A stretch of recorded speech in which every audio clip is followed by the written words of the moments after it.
Thomas Pynchon was one of the first people to come out and say that the military-industrial complex has a psychic control over us. And here we are in 2026, and no one is still, 50 years later after Gravity's Rainbow was published, talking about this. We love to focus on the facts and the day-to-day politics and attacking whatever side of the political aisle we don't like, but the military-industrial complex's control, not just over the world, but over our day-to-day life, is getting stronger and stronger. And I already know what the logic bros are going to say to this video. Right, Conscious? How can you prove that? How can you quantify this? Well, I don't have to, because we are going to be hearing from the chairman of the board himself, Thomas Pynchon, on the psychic presence, the psychic ability of the military-industrial complex to permeate all facets of our life. No matter if you are living in America or you are living in Sicily, no matter if you are plugged into daily politics or don't watch politics at all and live in the woods, you are being affected. You are being controlled. And so that's what we are going to be talking about here today. And that's what we do on Right Conscious, talk about the best books and authors of all time. But I am not scared to talk about the transformative and most important elements of books, because if we are going to create a literary renaissance, if we are actually going to create change in the world, we are going to have to transform our emotional, spiritual, and intellectual baseline as a collective. We are going to have to raise it up, and it's going to not just take facts. It's not just going to take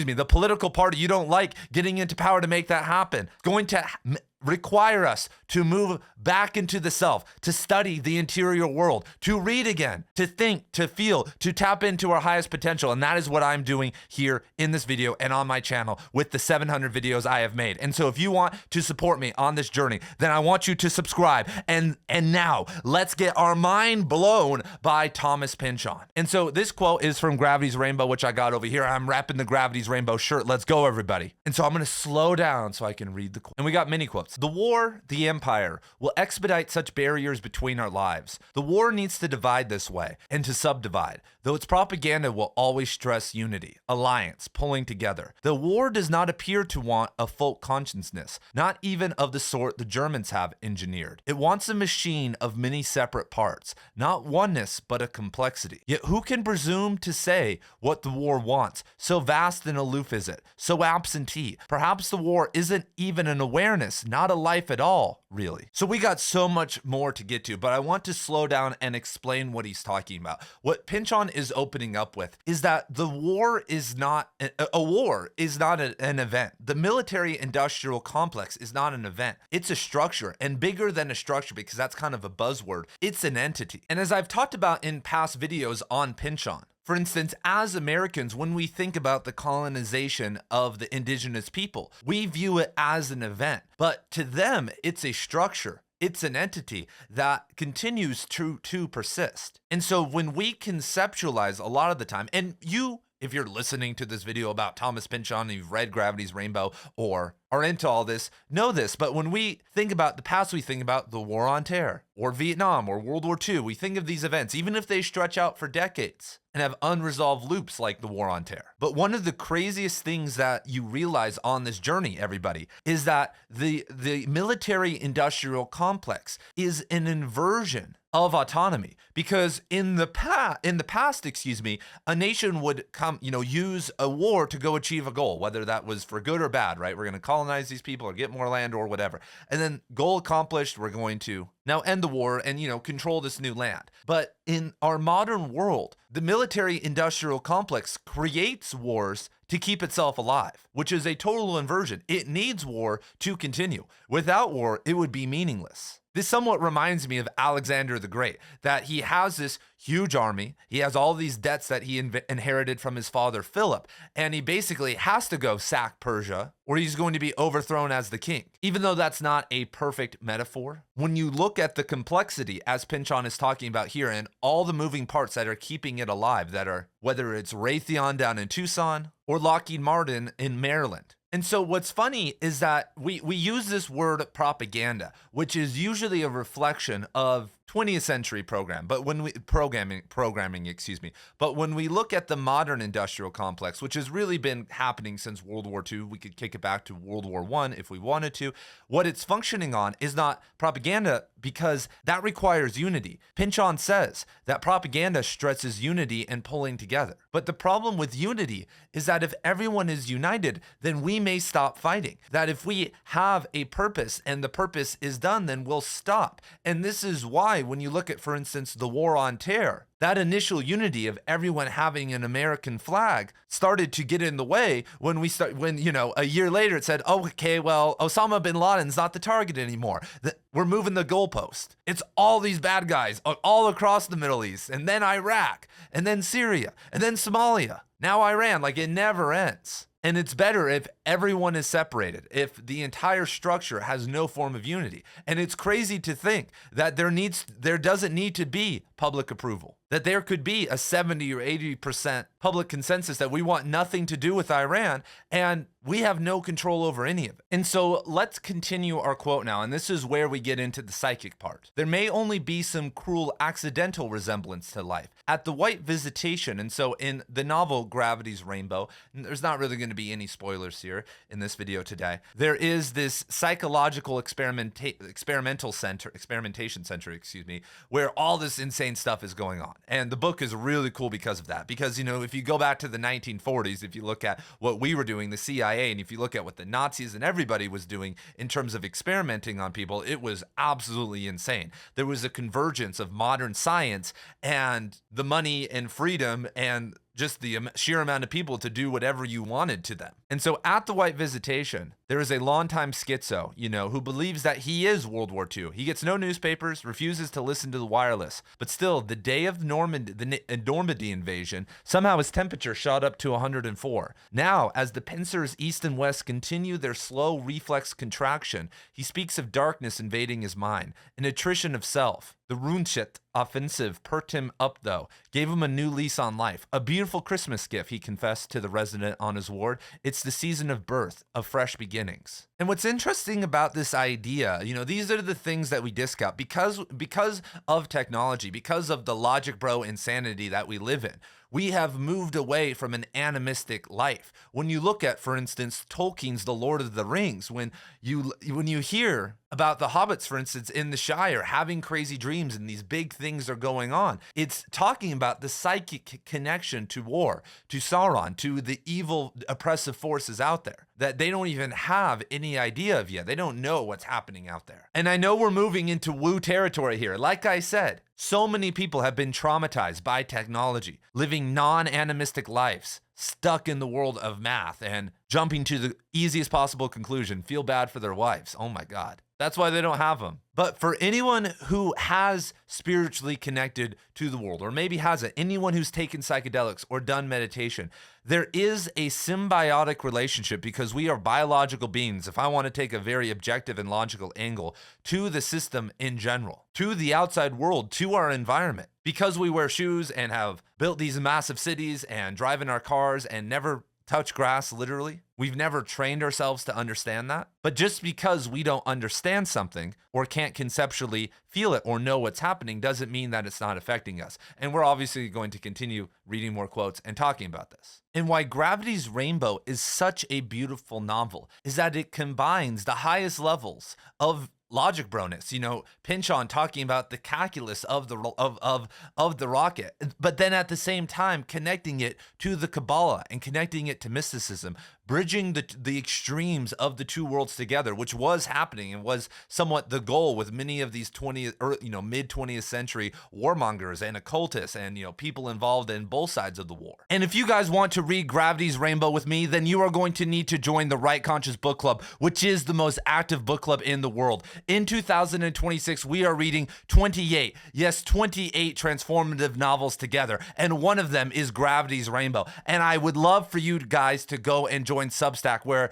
the book club is hosted, because every single day I am posting content just like this. I have literature courses, I have writing courses, book breakdowns, courses on how to read better, countless videos on how to create a literary renaissance. Every Friday at 6 p.m., I do a free live stream for everybody where I do a presentation and go absolutely ballistic and answer all of your questions. The literary renaissance is happening on Substack. There are thousands of the best writers in the world over on Substack, and there are tens of millions of readers reading the best writing that's coming out right now. And so you guys got to go down to the link down in the description below and join. And when you go there, you can read my writing and get involved with the literary renaissance, whether for free or obviously you can support me monetarily over there. Plus, also in the links down below, you can pick up this Gravity's Rainbow t-shirt, which is super fly, and I'm designing a whole Pynchon t-shirt line right now that's going to go absolutely crazy. So whenever you are watching this, go check out the t-shirt website and start making the streets lit, everyone. And so thank you guys for listening to this little interjection, and let's get back to the video. And now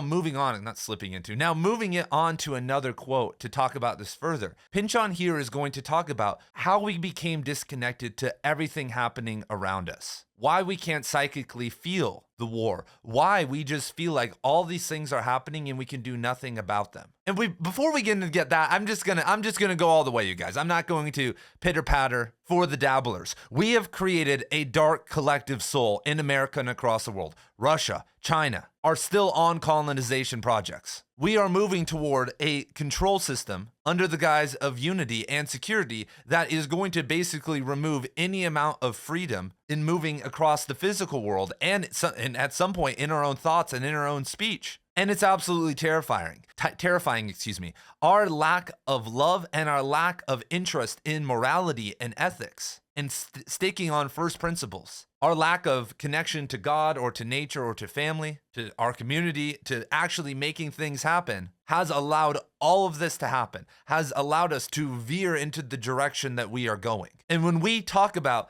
these huge things like teenagers being depressed and people being overweight, all these big problems, we think that we need to have these objective solutions. Well, log on to Chronometer and start counting your calories. Start doing this, start doing that. And I'm not sitting here trying to make some like fluffy excuse for everyone and all of the problems and the things that they actually just need to get together and make happen. But how can we take control of our own lives if we've been disconnected to any form of control in our outside reality, in where our tax dollars go? Like I said, no matter what we do, we can't stop this machine. And anybody that tries, you already know, is going to be mysteriously taken out or have a change of heart. And there have been plenty of people who have tried and been shut down. And so when we talk about having a lack of purpose, where do you guys think it stems from? It stems from the elephant in the room that nobody wants to talk about, that nobody can acknowledge, because we are literally living in a violent society still, from the top down. No matter if you're questioning your local police force for still throwing people into jail for having marijuana or mushrooms, and saying, wait, what type of person would be involved with this? Or to the highest reaches of the government. And so this is why narratives and books are important, because we can see through it all. We can learn to subjectively interact with reality and stop this madness of trying to figure out these objective problems. We need to be able to psychically understand or emotionally understand what we are repressing as a society before we can fix many of our personal problems. Because it's not a coincidence that all the optimization bros, whether that's Andrew Huberman or Peter Attia, Epstein Attia, never talk about ethics, never actually talk about making the world a better place. They are totally insular. We've created a system where we've become disconnected from all of our elders. What did the elders used to do? They would tell us stories. They would put on performances. We have none of that. We were raised in a system where our literary teachers were underpaid teachers who hated their life and only ended up there because they couldn't do anything else. And they killed the love of story and narrative and subjective experience within us. And in those classrooms, with the bullies and the lack of open-mindedness, we couldn't do anything anyway because there wasn't a structure. The parents weren't there. The elders weren't there. Because in class, when Johnny's being a know-it-all or someone's shutting down the teacher, the elder, they need to get a kick in the ass. They need to be thrown out. They need to be said, no, this is a group experience. You don't get to ruin this for everybody. But that never happens. It's a joke. It's a clown show. We have no training to deal with any of our problems other than in the most direct, masculine, I'm going to put a Band-Aid on it. Everything will be better way. And the biggest problem of all is the military-industrial complex and the violent submission that we all have to live in because we know what will happen if we try to do anything about it. The problem is so pervasive that it doesn't matter who you vote for. You're going to get more of it. And so let's hop into another quote. Quote, "It's control. All these things arise from one difficulty, control.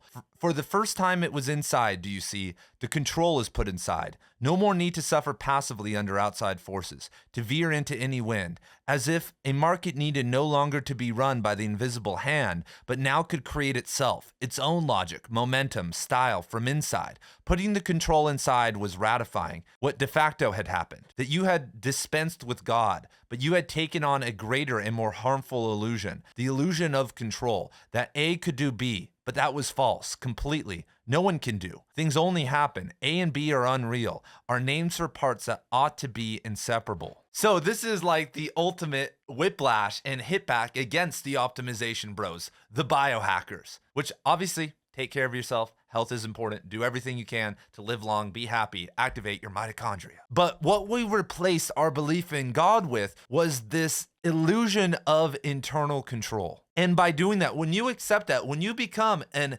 individual, when you become isolated, you become one of those separate parts, which Pynchon was talking about earlier. If you are this self-contained, logical being that knows everything because you listen to the podcast and you know what's happening and you're optimized, you are cutting yourself off from the oneness, from the folk consciousness, as Pynchon was talking about earlier, that the military-industrial complex fears more than anything else. That's what government and oppression and authority fears more than anything else. A state of oneness and unity and understanding across people. Because the problem with the libertarians, the problem with anarchists, that whole crowd, and you can actually see this in action. Go to Northern Idaho, everybody. And I'm not talking about like the crazy like neo-Nazi faction people up there. I'm just talking about spend time out in very conservative communities. And you'll see that these people have this insane amount of freedom and they can do whatever they want with it. But they never use that freedom to connect with others and create a community.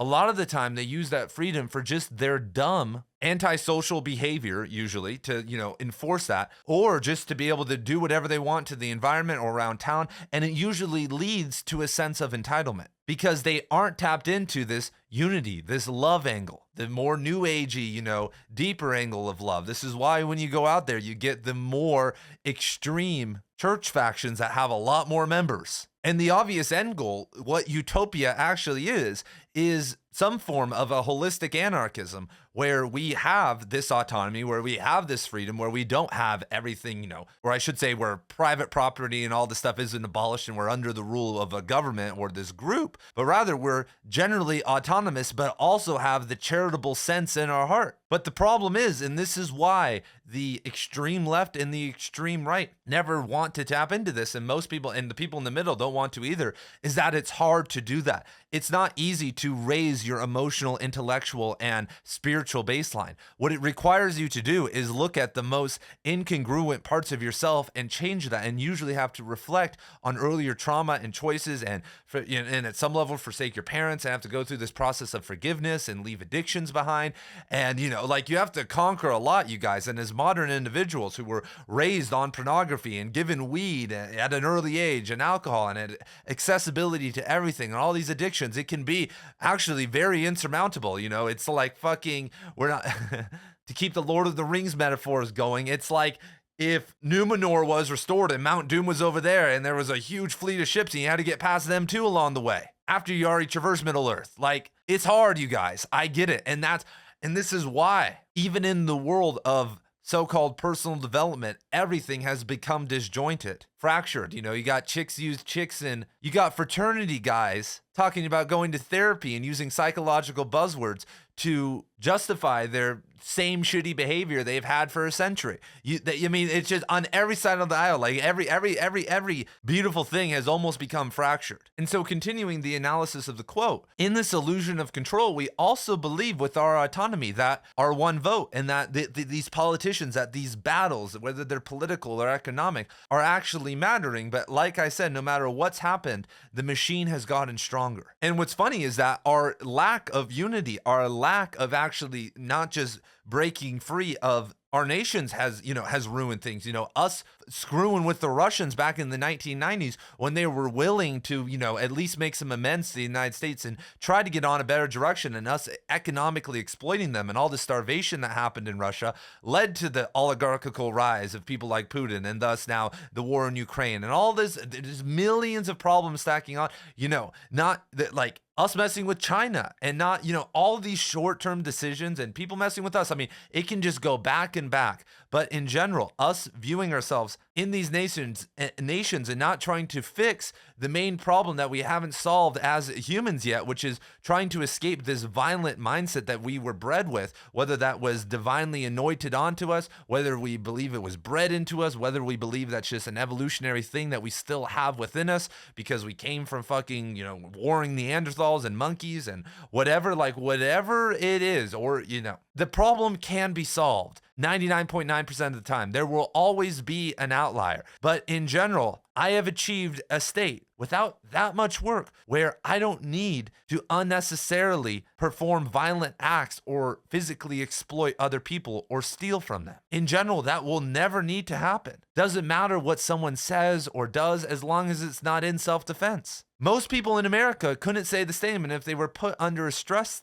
test, would fail. And and what's crazy is I'm not trying to say I'm better than, well, technically I am better, but it's such a low bar. And what's funny is that in the earlier quote, what the schizophrenic guy realizes is that he is the war. He understands the truth that if you release out of this barrier between trying to control things and feel like you're in control and the war and this dark collective, once that breaks down and you see the truth, I mean, it's really hard to deal with, you guys. This is why people fall way too deep into the land of conspiracy. This is figuring out what to do can be very complex and very hard. And guess what? I'll give you the answer really fast. The best thing that you can do is wake people up, not to random facts, but wake people up educationally to be able to see and perceive things subjectively, not just logically, at scale, as much as you can, or support people who are doing that. At the end of the day, the first step for anything like this, and this is the most insurmountable task of all, is getting as many people numerically on board as possible. Because then bigger solutions and more intense action-oriented factions and other things will form. But right now, we're just disparate interlopers with maybe similar ideas, but there's no actual dent in the collective darkness of modern humanity. Not to word salad you guys. And one of the reasons why Gravity's Rainbow is my favorite book is that, and I got so many videos, you guys. I'm rereading Gravity's Rainbow, as you guys heard earlier, for the Right Conscious Book Club, and I'm just penciling things in. I've got the True Detective Season 1 storage unit kind of going on here with the notes that I'm taking and the things that I am connecting. But, one thing I want to mention, I'm going to make a lot of videos coming up in the month of February on the spiritual nature of the rocket itself, which is a whole other thing about colonization, so many cool things. But one quote that I'm not going to read because it's kind of obscure, and I'll include it over in the rocket video, is that Pynchon believes that gravity is this spiritual thing. Here we go. That's sentient. That's this messianic block for us. And that what it does is protect us from the actual archaic, atavistic nature of the darkness of the Earth itself. I mean, if we really want to get into it, the dark energies emanating from Earth. And so, like I said, that's a whole other rabbit hole to crack. And that's why you are going to subscribe and come back for more, everyone, because I got it lined up. Your boy's almost done with the reread. And I got more videos than I know what to do with, and I'm going to be slinging them out to you guys like wildfire. And so thank you guys for the support. Let me know if you guys want to see more. If you guys have any great quotes from Gravity's Rainbow or any other Pynchon books that you feel like would be awesome for me, leave them down below. Send me a message, whatever it is. Thank you guys for the support. I believe in each and every one of you guys. I need everyone out there to create a literary renaissance because I'm not going to create it. We are going to have to first change literary culture, the subjective modality of interfacing with the interior of our soul that is the artistic medium of literature if we are actually going to make something happen. And so thank you guys, and I will see you guys very soon in the next video.